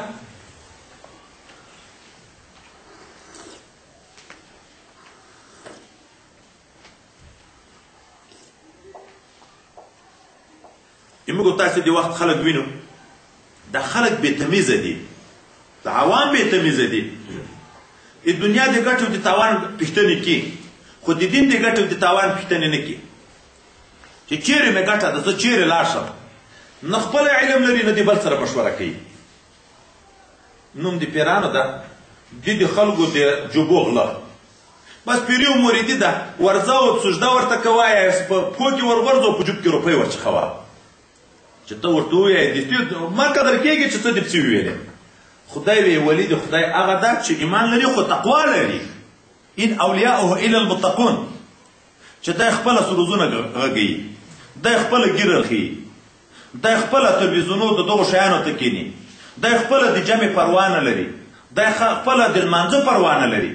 دی خپله روژه نه نیسي د روژې پروا نه لري بیا ما ورته ته څرنګه رهنما شي شیخ به استاذ العلم دین فانظروا عمن تأخذونه علم دین ده حسن بصري صاحب محمد ابن سیرین صاحب وګورئ دا دین د چا نه زده کوئ دا طریقت خو دین ده دا دین د چا نه تاسې زده کوئ اکتساب د چا نه کوئ لهم البشرا دغه خلکو لره عاقبت دا د زیری دي په الحیات دنیا په ژوند دنیا کې و په الآخره په آخرت کې په ژوند دنیا کې د رسول الله صلی الله علیه وسلم په وخت کې اولیاء د خدای ته زیری وو ابو بکر فی الجنه عمر فی الجنه عثمان فی الجنه علی فی الجنه طلحه فی الجنه سعد فی الجنه لاس ته پر یو ورځ په یو ځای ذکر کړه کله کله منفردن الحسن والحسین سیدا شباب اهل الجنه دا سرداران دي ځوانانو د جنت دي حضرت فاطمه سردار د ښځو د جنت ده حضرت حمزه سردار د شهداو د جنت ده حضرت عبدالله ابن سلام رضی الله عنه په لارې روان ده چې څوک غواړي چې جنتي ته وګوري دغه جنتي ده حضرت ام رومان ام سلیم یا ام ریحان خویندې دي رسول الله وی دغه رمیسا دا چغرنه مې ولده چې په جنت کې ګرځېده ډېرو خلکو دې دغه چې په جنت په دنیا کې زیری ورکړي او په آخرت کې د قبر نه چې راپورته کېږي دوی ته به زیری وي قبر کې چې ګدي ملایکې به زیری ورکوي د قبر نه چې راپورته کېږي ملایکې به زیری ورکوي د ذوالقدن په وخت کې به ملایکې زیری ورکوي د ذوالقدن په وخت کې به الله تخافوا ولا تحزنوا وابشروا بالجنة التي كنتم توعدون هلته به هم زیری وي قبر کې به هم زیری وي آخرت حشر په میدان به هم زیری وي او چې رسول الله لاړ د دنیا نه اوس لهم البشرا څه شی ده رسول الله صلی الله علیه وسلم وحی منقطع ده خو بشرا پاتې دي چی دی بشرا رؤیای صالحه نیک خوبونه چې نیک خلک خوب ویني خپل ځان په ښه طریقه په خوب ویني یا بل ولی او بل نیک سړی په ښه طریقه په خوب ویني دا یو بشارت ده ځکه خوب شپږ څلوېښتمه حصه د نبوت ده صحابي خوب ویني حضور اکرم صلی الله علیه وسلم ته بیانوي دی دغه خوب په متعلق کې ورته چې دغه معنا دا ده چې ته به خدای تر مرګه به د خدای په دین ثابت ساتي او بیا به جنت ته ځي نو بشرا لهم البشرا زیری اوس هم پاتې دي ښه خوبونه یا په خپله لیدل او یا یې بل څوک په ښه طریقه باندې په خوب باندې لیدل او د ذوالقدن په وخت کې به ورته زیری وي قبر او آخرت کې به وي د الله په وعدو کې څه دروغ نشته ولا يحزنك قولهم خفدين كتا يا رسول الله خبر دي دغه مشرکینو ان العزه لله جميعا عزت ټول الله لرده هو سميع العليم دی اوریدونکو د ټول خبر او عالم په ټول احوال باندې ده الله خبردار ان لله من في السماوات ومن في الارض خاص الله لرده هغه څوک چې په اسمانو کې دي هغه چې په ځمکه کې دي وما يتبع الذين يدعون من دون الله شركاء متابعت نه دی هغه خلک چې عبادت کې غیر دی الله نه دي نور شریکانو د حق ان يتبعون الا ظن متابعت نه کوي مگر هم د تش ګمان و انهم الا يخرصون نه دي دی مگر هم اسې اټکل کوونکي دي اټکلي خبرې کوي هو الذي خدای پاک غزاد جعل لكم الليل چې تاسو لپاره ګرځولې د شپه لتسكنوا فيه زائد وخت آرام چې تاسو آرام کې وکړئ والنهار مبصرا ورځ روښانه ګرځولې د چې تاسو دنیاي کسبونه کې وکړئ ان فی ذلک لآیات بشکه په دغه شپه او ورځ پیدا کولو کې دلایل د قدرت لقوم یسمعون هغه قوم لره چې اوري حق اوري نو په مطلب یې پوه شي قالوا اتخذ الله ولدا سبحانه کفار وایي چې نیولی د الله تعالی زوی څوک یې عزیر علیه السلام د خدای پاک زوی ده څوک یې عیسی علیه السلام څوک یې ملایکې العیاذ بالله سبحانه پاکي د الله لره هو الغني دی بې پروا ده د اولاد نه له ما فی السماوات ما فی الارض شته د لره هغه شیان چې په اسمانو کې دي هغه چې په ځمکه کې دي ان عندکم من سلطان بهذا نشته د تاسو لپاره څه حجت په دغه بتانو باندې اتقولون علی الله آیا تاسو تړئ په خدای پاک پورې ویایئ په الله تعالی باندې ما هغه څه لا تعلمون چې علم نه لرئ قلت ویا دوی ته ان الذین یفترون علی الله الکذب بېشک هغه کسان چې تړي په الله تعالی پورې دروغ لا یفلحون هرگز به خلاص نشي د خدای پاک د عذاب نه متاع فی دنیا د دوی دپاره څه نه په اخیستل دي په دنیا کې ثم الینا مرجعهم بیا بېرته موږ ته رجوع د دوی ده ثم نذیقهم العذاب بیا به ور وڅکو دوی ته عذاب الشدید سخت بما کانوا یکفرون په سبب د هغه څه چې دوی کفر کوه بس لږ به ارام سلم علیه بسم الله الرحمن الرحیم واتل علیهم نبأ نوح إذ قال لقومه يا قوم إن كان كبر عليكم مقامي وتذكيري بآيات الله فعلى الله توكلت فاجمعوا أمركم وشركاءكم ثم لا يكن أمركم عليكم غمة ثم قضوا إلي ولا تنذرون الله تعالی حضور اکرم صلی الله علیه وسلم ته چې د خپلو امتیانو د دې وخت خلکو ته ووایه تلاوت که په دې باندې حال د نوح علیه السلام اذ قال لقومه چې دو ویلې خپل قوم ته یا قوم ای د ما قومه ان کان کبر علیکم کوي درون په تاسې باندې مقامي اوسېدل د ما چې دلته اوسېږم په تاسې کې و تذکیري وعظ او نصیحت ما چې تاسې ته کوم به آیات الله د خدای پاک په آیاتو باندې که ډېر در باندې بوجي نو فعلى الله توکلتو د ما په خدای توکل ده فاجمعوا امرکم وشرکاءکم نو قصد وکئ د کار د تاسې او شرکا د تاسې در سره شریک کړئ ثم لا یکن امرکم بیا د نه وي امر د تاسې مشوره د تاسې علیکم په تاسې باندې غمتن پټه ثم قضوا الی بیا راورسوئ ما ته څه تکلیف ولا تنظرون مهلت هم راکوئ دا یو نوع چیلنج شو چې ما خبر منئ نه ډېر در باندې بوجم نو چې څومره لاسم خلاص تاسې او د تاسې بوتان ټول سره جمع شئ د ما د هلاکت لپاره تدبیر جوړ کړئ او په پټه هم نه په ښکاره یې جوړ کړئ بیا ما ته مهلت هم راکوئ اوس یې راورسوئ چې زه کره رسوی شئ نو ساتونکی د ما الله ده د ما توکل په چا باندې ده په الله تعالی باندې ده فإن تولیتم که وګرځېدې تاسې د پند نه او نه یې منئ فما سألتکم من اجر ما خو د تاسې نه څه مزدوري نه ده غوښتې ان اجري الا علی الله نه د اجر د ما مګر هم په خدای پاک باندې ده و امرتو زه مامور یم ان اکون من المسلمین چې زه به شم له جملې د مسلمینو نه یو ځای کې به بله هم راځي چې ډېر انبیاو مسلسل واقعات ذکر کېږي هلته ټولو کې دا وي چې ما خو د تاسې نه اجر نه ده غوښتې هر نبي وي ان اجري الا علی الله ځکه په خلکو روپیو ډېر ګرانې دي ښه وعظ ورته وکړه خو که په آخر کې د چندې غږ وکړه ټول لاړ بس ختم شو دا به یې د روپیو دپاره کړې دا به د روپیو دپاره کړې چې جذبوي بیان ورته ونه کړي دغه ځای ته برابرېږي نه چې یوې روپۍ ته لاس کړي چې وایې کې بیا د شانه د غږ وکړو بیا بېرته چې دا به ټول ته د روپیو دپاره دا بوج شو دا خبره به زدي دا اجرت معامله ده چې د ائماو د مساجدو قدر نشته د خلکو سره یو حدیث مبارک کې راځي حضرت پیغمبر صلی الله علیه وسلم اول او راز کې موږ تاسې ترجمه کې د بسم الله فضایلو کې ویلي وو چې تاسې ائماو ته علماو ته اجرت مه مقرروئ دغسې تحفې ورکوئ کومکونه ورسره کوئ دوی ماړه ساتئ چې د دین خدمت ته فارغ وي ولې د دوی په تاسې احسان ده چې د تا زوی ته ووایې چې ووایه بسم الله الرحمن الرحیم د هغې وی بسم الله په برکت د الک مور پلار استاد ټول خدای پاک د جنت لایق ګرځوي نو هلته لیکي چې اجرت ما ورته مقرروئ وایي ځکه د اجرت په معنا کې یو نوع عزلت هغه د ځان کم بولي ذاتي خو ما تنخوا درله کوي مزدور په صفت رسول الله صلی الله علیه وسلم زکات نه اخیست هدیه یې اخیستې په زکات کې وایي د سړي خیال د هغه سړي د احتیاج وي چې دی ما ته مجبور ده خو ما نه مسکین ته زه شی ورکوم تر ځانه کم او په تحفه کې چې چاته ورکوي د هغه سړي د اعزاز لحاظ یې ورسره چاته تحفه کې د دغه دپاره څوک نه ورکوي چې دی محتاج ده د دغه دپاره یې ورکوي چې دی رانه خوشحاله شي ما ته دعا وکړي اوس نو دغه اجرت کې هم داسې مشکل ده او دغه وجې نه بس په کور کې د ښځې سره جنګ وکړي هم درته راشي د ښځه یې پرې راواخلي ملا ته خوشکې کوي هغه خو ذاتي مقابله غریب کړی نه شي دغه پروت ده ورته نو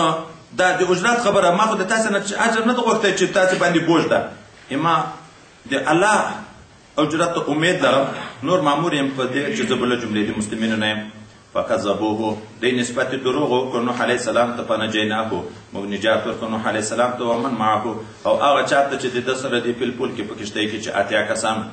وجعلناهم خلائف دوی مو وګرځول خلیفګان د مځکې واغرقنا الذین کذبوا بآیاتنا غرق موږ هغه خلک چې تکذیب کړی دي موږ په آیاتو باندې چې قصه به بیا وروسته ذکر کېږي فانظر کیف کان عاقبة المنذرین وګوره څرنګه و آخري عاقبت انجام د هغو خلکو چې هغه ویرول شوي وو د عذاب نه خو چې دوی ونه منل څرنګه بیا هلاک شو ثم بعثنا من بعده رسلا بیا راولېږل موږ وروسته د نوح علیه السلام نه نور رسولان الی قومهم خپل قوم ته فجاؤوهم بالبینات راغله دوی خپلو قومونو ته سره له ښکاره معجزو فما کانو لیؤمنو نه و دا قومونه چې دوی د ایمان راوړي بما کذبو به من قبلو په هغه څه چې دوی تکذیب کړی په هغه باندې پخوا یا دا معنی پخوا چې هغه پخوانیو کافرانو چې د دین تکذیب کړی و دا وروستني قومونه هم داسې بدبخته وو ایمان یې نه راوړ کار څومره معجزې لیدې او یا دا چې اول د نبی خبر ونه منله بیا چې څومره معجزې ورته کار کړي بیا نه منلې کذلک نطبع علی قلوب المعتدین دغه شان موږ مهر لګوو په زړو د معتدینو باندې ثم بعثنا من بعدهم بیا راولېږل وروسته له دغه پخوانیو رسولانو نه موږ موسی علیه السلام و هارون علیه السلام الی فرعون ته و ملئه قوم د ده بآیاتنا سره له معجزو ښکاره و فاستکبرو دوی تکبر وکړو وکانو قوم مجرمین یو قوم ګناهګار فلما جاءهم الحق من عندنا کله چې راغی دی ته رښتیا خبره د موږ د طرف نه قالو دی ویلې ان هذا لساحر مبین بېشکه دا حضرت موسی علیه السلام یو جادوګر ښکاره ده قال موسی حضرت موسی علیه السلام ورته ویلې دغه خلکو ته چې دی جادوګر ورته ویلې ده ورته ویلې اتقولون للحق لما جاءکم آیا ویایې تاسې دغه حق رښتونې خبرې معجزې ته چې کله راغله تاسې ته چې دا معجزه نه ده سحر ده اسحر هذا آیا دا جادو ده ولا يفلح الساحرون او حال دا چې کامیابی ته نشي رسیدای جادوګر قالوا فرعونیان ورته ویل اجئتنا آیا راغلی ته موږ ته لتلفتنا عما وجدنا عليه آباءنا چې واړی ته موږ د هغه لارې نه چې موږ پلرونه په هغه باندې میندلي دي وتکون لکم الکبریاء فی الارض او تاسې دواړو لره مشري او سرداري شي سلطنت شي په مځکه د مصر کې خو ما نحن لکما بمؤمنین نه یو موږ تاسې دواړو لره د نبوت باور کوونکي یقین نه لرو وقال فرعون وویل فرعون خپلو مقربو درباریانو ته ائتوني بكل ساحر علیم راولئ تاسې ما ته هر جادوګر ښکاره فلما جاء السحرة کله چې راغله ساحران د معارضې میدان ته قال لهم موسی دوی ته وویل موسی علیه السلام القوا ما انتم ملقون وغورځوئ هغه څه چې تاسې غورځوونکي فلما القوا کله چې هغو غورځول لکڼې او هغه پړي مړي قال موسی علیه السلام ورته ویل ما جئتم به السحر هغه څه چې تاسې راتګ کوو هغه جادو ده ان الله سیبطله بېشکه الله تعالی زر ده چې باطل پرې کړي ان الله لا یصلح عمل المفسدین خدای پاک نه جوړوي کار د مفسدینو ويحق الله الحق بکلماته بیا رښتیا کوي الله حق خبره چې هغه ما راوړې ده په خپلو حکمونو سره ولو کره المجرمون اگر چې به د ګڼې مجرمان کافران فما آمن لموسی ایمان رانه موسی علیه السلام ته الا ذریة من قومه مگر هم څه اولاد یې د قوم نه څه ځوانان د قوم نه هغه یې راوړ علی خوف سره له ویرې من فرعون د فرعون و ملائکهم د پوځیانو او هغه اتباعو د فرعون نه مشرانو د ده نه ان یفتنهم چې دوی ته به څه عذاب او تکلیف ورسوي ولې وان فرعون لعال فی الارض بېشکه فرعون هغه لوی متکبر و په مځکه د مصر کې وانه لمن المسرفین او بېشکه دی د حد نه تېرېدونکی ده حتی د بندګي نه لاړ خدایي دعوه یې وکړه دومره تر حد تېرېدونکی ده چې د بندګي نه لاړ د خدایي دعوه یې وکړه وقال موسی ویل موسی علیه السلام یا قوم دما ان کنتم آمنتم بالله کئ تاسو چې ایمان راوړئ په الله تعالی باندې فعليه توکل خاص په الله توکل کوئ ان کنتم مسلمین کئ تاسو مسلمانان فقالوا ویل دی دا خاص ملګری دي دی علی الله توکلنا خاص په الله توکل کړی ربنا ای رب دې موږ لا تجعلنا فتنة للقوم الظالمین دا پاک موږ مکه زائد ازموینه د قوم د ظالمانو لپاره ایتو معنا څه ده موسی علیه السلام سره چاچا ایمان راوړی او رب کریم ته دعا کوي خدای پاک موږ فتنه د ظالمانو لپاره ومګرځي دا معنا چې همیش دی په موږ غالب یو موږ مغلوب یو دا غزر عادت دی د کفر په فکر دی وایي چې کدا حق نه خدای به غالب وو چې همیش مسلمان عاجز وي کافران غالب وي بیا هغه مشران کشرانو ته دغه په فکر کې ورپی چې حق د موږ سره د ځکه موږ همیش غالب یو ونجنا او خدای پاک ته نجات راکړي مقتدر رحمتک پر رحمت خپل سره من القوم الكافرین د قوم د کافرانو نه واوحینا موسی علیه نبینا علیه السلام او د قوم چې کله د معارضې خبره شروع شوه مخکې به دوی په خپلو عبادتخانو کې لمونځونه کړل. فرعون لعین چې د موسی علیه السلام د مقابلې او سلسله شروع شوه ورسره نو په جوماتو او د دوی عبادتخانو باندې بندیزونه ولګول. په کاره یې څوک لمونځو ته هم نه پرېږده. بیا خدای پاک حضرت موسی علیه السلام ته وحی کوي چې تاسې کورونه قبلې ته مخامخ جوړ کړئ اینه په کورو کې لمونځ کوئ چې د باندې تکلیف درته رسوي نو اخفا روا ده. دا اخفا ده د مجبوریت په خاطر باندې. ګورې احد کې چې ابو سفیان غږ چې په قوم کې محمد شته رسول الله صلی الله علیه وسلم څه ورته ویلې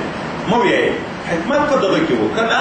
په هغه مصلحت په دغه خاموشي کې وي په غوږ نیولو په ځان پټولو په هغو کې وي. واوحینا الی موسی واخیه موږ واحد کړه موسی علیه السلام او ورور د دوی ته ان تبوأ آل قومکما بمصر بیوتا.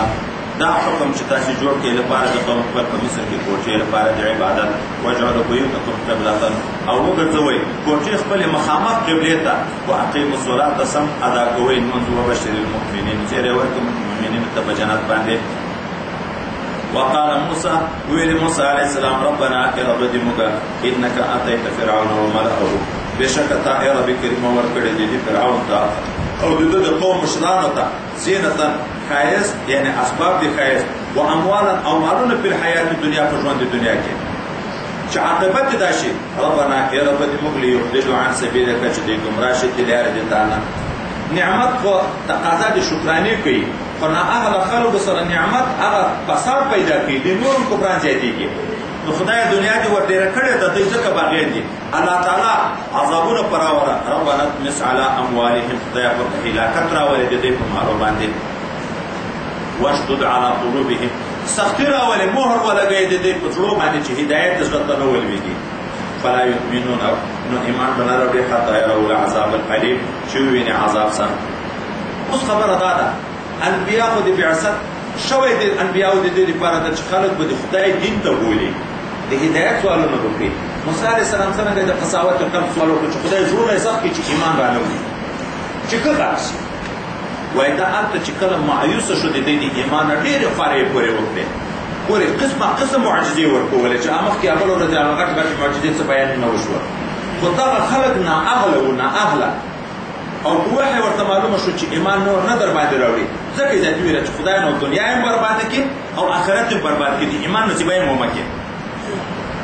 قال الله تعالی ورته ویلې قد اجیبت دعوتکما په تاخر سره قبوله کړه شوه دعا د تاسې دواړو.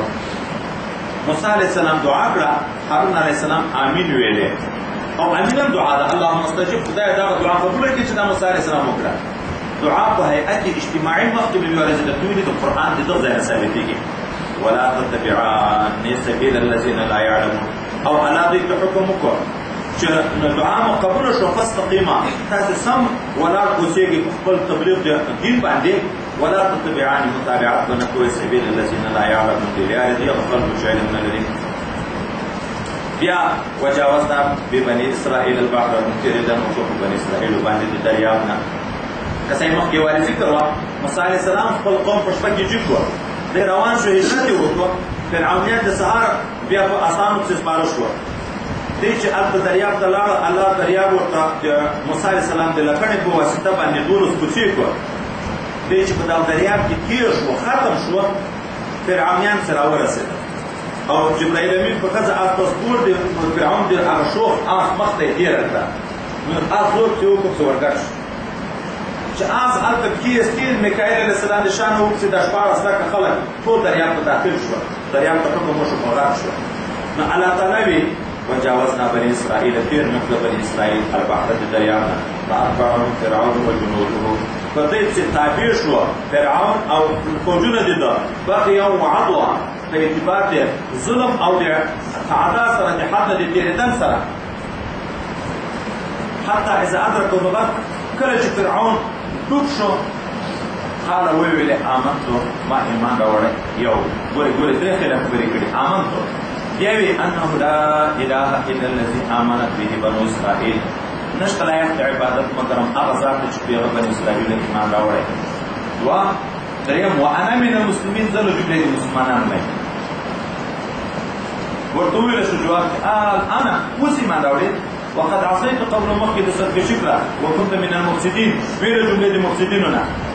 د ایمان یې نشته دلته موږ بحث کېږي چې درې وارې اقرار وکړه آمنتو یې وویل لا اله الا الله یې وویل انا من المسلمین یې وویل ولې بیا ایمان نه خبرې ګورې دا دین اختیاري عقل شته عقل په ځای باندې دي د دې لپاره دوی ډېرې کې توجیه کوي بخاري شریف کې دغه ځای راځي شپږو توجیه کوي یوه د یوه توجیه نه دا ده چې دغه یې خوله اقرار نه ده کړی ځکه چې اوبه وینو بیا په یعنې په اوبو کې دغه ویلی شي د هغه مسله کې چې د ایمان لپاره اقرار او شرط ده تصدیق او اقرار دا نه وکړه هسې په زړه کې دغه خیال ورتېر شو چې یاره دغه غږ شم حق په رښتیا حق ده او پیغمبر و خدای حق او یا دومه معنا دا ده د دغه وجې نه ایمان نشو قبول چې د دې ایمان د زړه نه نه و لکه هغه ووایي چې غټې غټې معجزې طوفان او قمر او جراد دا په اقدام چې دغه ډېر چې نازل شو هر وارې دعا وکړه که نه چې دا دعا وکړه موسی علیه السلام ته چې دا عذاب رانه لرې شي موږ ایمان راوړو دلته یې وایي دغه مطلب یعنې چې د زړه نه ایمان راوړي وروسته د یونس علیه السلام د قوم خبره را روانه ده خدای خبري دا د غږ اذان حال نه که کلمه او شی ویلي نو مخکې شوه ځکه اذان حال نه و خو بیا هم نشو قبول ځکه د زړه نه نه و فالیوم ننجیک چې کله فرعونیان غرق شوه بني اسرائیل خو تېر شو خو بیا هم ډارېده چې دا خبیث به نه وي مړ شوی الله تعالی دریاب ته حکم وکړو چې ویې غورځوه دې باندې دا خپله فرعون د ده وایي ډېرې قیمتي زغرې وې زغرې یې د سرو زرو نه جوړې وې او غمي یې د مرغلرو د جواهرو زمرودو کې ایښي وه چې کله اوبه راوغورځوه دا بني اسرائیلو خو شک و موسی علیه السلام ته ویلې چې نه دا نه ده مړه چې اوبه راوغورځوه په غزغر یې وپېژندو نو خدای چې اوبه به څومره وخت بعد راغورځولې قرآن خامخا متغیر شوی خو په غزغرو باندې وپېژند چې واقعي دا فرعون ده وننه لنډی رنګه سور دا شنې سترګې ویې پېژندو په غزغرو په دغه یې وپېژندو چې دا واقعه ده الله ورته ویلې فالیوم ننجیک ببدنک نن ورځ به خلاصۍ درکړو موږ تا ته په بدن دې تا باندې بې روحه وبنې بازو د دریاب نه لتكون لمن خلفك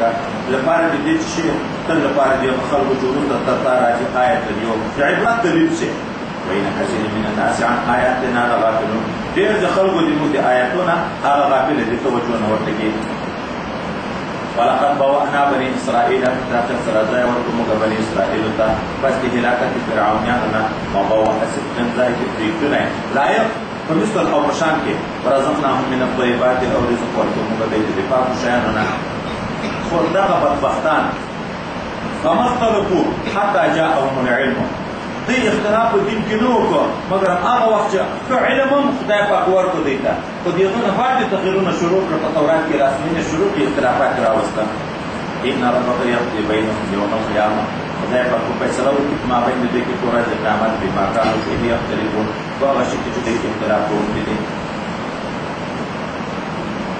مخاطب خلکو ته خطاب ده که ګورې په قرآن کې مشکي نو د یو خلکو دپاره چې تاسې نه مخکې دا کتاب لوستلی د اهل کتابو نه پوښتنې وکړئ ګورې د اهل کتابو تر څو چې رسول الله نه و ورغلی مخکې منو که نه وکانو یستفتحونه کې چې موږ تاسې ویلو اوس د حسدانو مقابله شروع کړه یعنې کار یې د دغه وجې نه شروع کړ چې سرداري یې لاړه ختمه شوه فإن كنت كيد سامعا بشكل مشكل مما أنزلنا إليك يا رسول الله بالفرض کا أغتنا جمع نازل كده بساعة البصر للذين يقرؤون الكتاب ثلاث سؤال وكفتنا وكتي وخلقنا جبيه كتاب من قبلك مخطط الله لقد جاءك الحق من ربك فلا تسر لا غلدتا حق لجانب رجتانا فلا تكونن من الممترين ما تقول جملة شكور فينا ولا تكونن ما تقول من الذين لجملة وخلقنا كذبوا بآيات الله تكذب كل دقدار بآيات باندې فتكون من الخاسرين شيء بل جملة توانياننا إن الذين حقت عليهم كلمة ربك بشك هغه خلق چې ثابت شوی د خدای باندې کلمه د رب دی شاشه يعني ازلی دي لا يؤمنون ایمان راوړي ولو جاءتهم كل آية اگر درشه دي ته هر معجزه حتى يروا العذاب الأليم ترڅو پورې چې دوی ویني هغه عذاب دردناک فلولا كانت قرية آمنت نو ولې نه وه اهل د یو کلي نافرمانه چې ایمان یې راوړی وی مخکې تر نزول د عذاب فنفعها ایمانها چې هغه په ګټه ورسولې وای ایمان دی اکثره قومونه چې د نبیانو مخالفت وکړ تر نزول د عذاب نه مخکې د ایمان را نه وړ بیا د عذاب په وخت کې د ایمان نه قبلې وړ غرق شو الا قوم یونس مگر نه یو قوم د یونس علیه السلام لما آمنوا کله چې د ایمان را وکشفنا عنهم عذاب الخزي لرې مو کو د دوی نه پورته مو کو د دوی نه هغه عذاب د ذلت د رسوایي په حیات دنیا په ژوند دنیا کې ومتعناهم ګټه مو ورکړه دې ته اله من سره وخت پورې حضرت یونس علیه السلام چې کوم قوم ته مبعوث و تر 1 لک نه زیات کسان وو هغه خلکو کې د خدای د حکم مخالفتونه ډېر شول اخر حضرت یونس علیه السلام ورته ویلې چې په تاسې د خدای پاک عذاب را روان ده په دا 3 ورځو کې او په دغه وخت قانون دا و چې چا به دروغ وویلې او په ثابت کړو شو سزا یې موت وه چې وژوبې درېیمه ورځ حضرت یونس علیه السلام انتظار د عذاب کوي دی ته دوی په خپل منځ کې وویلې دا 2 ورځې به تېرې شوې درېیمه شپه چې راغله خپل منځ کې وویلې چې که سهار د یونس علیه السلام دلته و بیا نو بیا غم وځېږئ نشته عذاب خو که دا یې نه و نو بیا پوه شي چې رښتیا عذاب راځي ځکه سبا ته اختري ورځ ده حضرت یونس علیه السلام په دا شپه کې روان شو کېدی شي عذاب را نه شي بیا خو مې وژني د الله حکم نه و ورته چې ووځه لکه لوط علیه السلام ته یې چې وویلې چې وځه اوس په دا شپه کې ووځه قوم دې غرقېږي چې نبي موجود وي خو قوم نه غرقېږي دلته حکم الهي نه و راغلی هغه د مخکې وعدې چې الله ورته ویلې 3 ورځې بعد به په دې عذاب راځي دلته د 2 انتظار حکم ته ونه کړو په 3مه شپه خپل روان شو د علاقې نه چې بلې علاقې ته تلو په منځ کې دریاب ده دغه دریاب کې په کښتۍ کې پورې وځي د یوه طرف نه بل طرف ته کښتیبان ته یې لاس ورکړو کښتیبان سپور کړو د دریاب مابین ته چې کښتۍ ورسېده ډېر قسم مختلف اقوال دي څوک یې چې کښتۍ مابین ته ورسېده یو غټ مایي خوله ووازې نیولی دی د دریاب مابین کې لکه یو غر راپورته شو ټول وډار شو نو ده وویلې چې ما ور واچوئ چې تاسې بچ شئ څوک یې چې دا دریاب کې دا کښتۍ ودرېده تګ یې پرېږدی د کښتۍ چټن وویلې چې د ما د کښتۍ یو عادت شته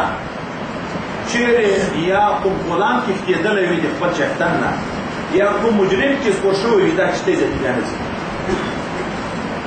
حضرت یونس علیه السلام وویلې چې ورپانې شو ځان ته چې بس کښتېدلی غلام زه یم د دوی زړه ته نه لوېده چې ته خو د خدای پیغمبر یې اخر یې وویلې چې که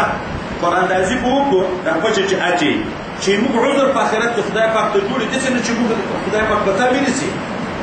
3 وارې قراندازي وکړو نو موږ د یونس علیه السلام راوکړو بیا هم د دوی زړه نه پکېدو خو ده ورته وویل چې ټوله کښتۍ غرقېږي نو ما ور وغورځوئ کښتۍ به بچ شي چې ته ور غورځوه مایي تیاره خوله ورته نیولې وه مایي تېر یو قول دا ده چې دغه مایه بیا بل مایي پسې تېر کړو تر هغه نه غټ و د دریاب بیخ ته یې ورسوه الله مایي ته حکم وکړه چې ګوره چې ویښته ته هم ضرر ورنه کړې د تا خېټه ما د ده دپاره بندیخانه ګرځولې د تا د خوراک او د غذا دپاره مې نه ده درکړی چې کله یې وایي د دریاب بیخ ته ده یې ورسوه نو تیارې وې د دریاب تیاره ده د یوه مایې خېټه ده د بل مایې خېټه ده د یوه بیخ د دریاب کې د تیږو تسبیحات یې واورېده چارتي کې کومې شګې وي په دریاب په بیخ کې چې هغه یې واورېده ده ته الله ورپه یاد شو ذاکرینو سره ذکر سړي ته ورپه یادېږي دستي الله تعالی ته زارۍ شروع کړې ربنا ظلمنا انفسنا وان لم تغفر لنا وترحمنا لنكونن من الخاسرين دا ویل لا اله الا انت لا اله الا انت سبحانك اني كنت من الظالمين هغه په آدم علیه السلام ویلو خدای پاک مې ته حکم وکړ چې بیرته وغورځوه چې ویې غورځوه وجود ضعیفه شوی څو شپې اته تېرې کړي الله دې کدو ونه پشنه کړه دا کدوګان خو په مځکه پراته وي خو یوه کدو ونه درلوده دا غټې غټې پاڼې چې وي ده ته وایي مچان هم نه وړېدې کېږي دی د هغې لاندې و چې کله ونه وچه شوه دا د کدو ته وژول چې خدای پاکه دا وچه شوه ده ورته ویلې هغه 1,00,000 کسان هغه هلاکت و تا نه ژړل خدای وپټې دې وژړل دلته چې دی را روان شو د سهار دریاب ته هغه قوم باندې د خدای د طرف نه د عذاب ظهور وشوه و یو ورځ ښکاره شوه دا د ورځې نه داسې تور لوګي پورته کېدل لکه دا د موټرو د سلنسر نه چې پورته کېږي دغه چې ولده د دې زړه ته ولوېد یونس علیه السلام یې وکړو ته هغه هم نشته چې د خدای عذاب را باندې راغی نو په اخلاص توبې یې وایستې کالي یې زړه واغوسته میدان ته ووته ښځې هلکان حیوانات بچیان د حیواناتو ټول یې وایسته او هلته یې داسې وکړه هلکان یې د میندو نه جدا کړه وری یې د میږو نه جدا کړه پسکي یې د غواو نه جدا کړه ده یې په ژړا بنا وکړه هلته د هغه بچیانو وریو بغاله ده میږې بغېږي غواوې بغېږي پسکي بغېږي یو فضا جوړه شوه د اواز چې ټوله لکه ژړا او یو اواز ټول دا پورته شوه الله تعالی په خپل رحمت کامله سره هغه عذاب وګرځوه بېرته اوس دغه خلکو ولید خو عین د نظر حال نه و شروع شوی دی ته غرغرې حال نه و شروع شوی خو مقدمات راغله دوی توبه په اخلاص وایسته الله تعالی یې توبه قبوله کړه بل یوه قوم هم داسې نه دي کړي ځکه خدای پاک په دنیا کې غرق کړي دي عذاب الخزي جو عذاب برسوائي متلري في الحياة الدنيا ومتاعنا إلى حين ولو شاء ربك كإرادة كده وإرادة تاتي إيمان بطول خلقه لا آمن من في الأرض كلهم جميعا إيمان براوڑا يو أغا چاچ کنزك كي لطوله أفأنت تكره الناس آية تمجبر كي خلق حتى يكونوا مؤمنين جدي مؤمنين شيء بيد إرادة دي ما نا تي بزور نشي بسلمان ولا وما كان لنفس أن تؤمن إلا بإذن الله ندى ممكن إذن بس إيمان لوري مگرم پتايا إرادة دي خدای دي متعال باندې ويجعل رجس الله گرزي ولكي على الذين لا يعقلون فكسان باندې غضب خپل گرزي دغه کسان چې عقل او تدبیر نه چلی په دلایل د خدای متعال ولینظروا تورتم ورته اي مشرکینو وګورئ تاسو ماذا في السماوات والارض چې قسم عجيب دلائل د وحدانیت په اسمانو او په ځمکه کې وما تغني الآيات والنذور عن قوم لا يؤمنون فنده پکې عذاب دلائل د وحدانیت خبر اوریدل عن قوم دغه قوم نه اوریدون کې دلائل عن قوم دغه قوم نه لا يؤمنون چې ایمان راوړي که هر څومره دلائل د خدای په قدرت ویني هر څومره د خوب آیاتونه واوري خو چې ایمان نه راوړي هغه ته ګټه نه ورکړي فان ينتظرون دي انتظار نکي الا مثل ايام الذين خلوا من قبلهم مگر د مثل دي هغه ورځو چې په فاتیر شوي دي په واقعات انتظار کوي چې هغه عذاب دې براشي بیا په پس دي ایمان راوړي قالوا بیا فانتظروا انتظار کوي تاسو اني معكم من المنتظرين زم دي تاسو سره له جملې د منتظرینو نه ثم ننجي رسولنا بیا نجات ورکوم خپل رسولانو ته ولذین آمنوا او خلق ته چې ایمان راوړل او كذلك حقا علينا ننجي المؤمنين دغه چې حق د کوم چې موږ نجات ورکوم مؤمنینو ته لکه په فانی مؤمنین او رسولان چې نجات په دنیا کې د عذابونو پیدا کړ دغه آینده کې هم د قانون چې نبی او مؤمنین وخت اخلاصي بل یا ایها الناس توبه ای خلقو ان کنتم فی شک من دینی کتا چې په شک دي دین دی ما صحیح دا او غلط دا په دوه کې شکمن یې فلا اعبد الذين تعبدون من دون الله خدمانه مطمئن شي زه عبادت یو خدایانو نه کوم چې هغه تاسو عبادت کوي ولكن اعبد الله الذي يتوفاكم زه یو خدای عبادت کوم چې تاسو ممړ کوي او په تکلیف ممړ کوي او امرت زه مامور یم ان اكون جزب کېږم من المؤمنين جمله المؤمنين نه او زه مامور یم په دې ان اقیم وجهک لدین حنیفا چې ته برابر کا مخبل ذات خپل دین ته په داسې حال کې چې مائل به د ټول باطلونو د حق طرف باندې ولا تكونن من المشركين او ما ته امر د دې چې ته بل جمله د مشرکین نه کېږي او دا امر ده چې ولا تدعو من دون الله عبادت مکو غیر دی الله نه ما دې او شلایان پوکا چې تا ته ګټه نه رسېږي اصل کله سجده ورته وکم دی وی اني ګټه نشي رسولای ولا يضرك او نظر در رسوي شي چې سجده ورته ونه کې فإن فعلت فبالفرض كتام دا کارو کو فإنك إذا من الظالمين تبم په دغه وکیل جمله د ظالمانو نه وإن يمسسك الله بضر كور سيتات على قسم تکلیف مرض فقط فلا کاشف له نشته لري کوم کې دغه تکلیف هیڅ الا هو مگر یو حالات وإن يريدك بخير او كتاب على اراده خير وکړه فلا راد لفضله نشترط كون كي فضل دي على تعالى يصيب به رسول كي فضل خپل باندې من هغه چاته یشاء او چفه من عباده دي خپل بندگانونه وهو الغفور الرحيم دائما غفور او رحيم ذات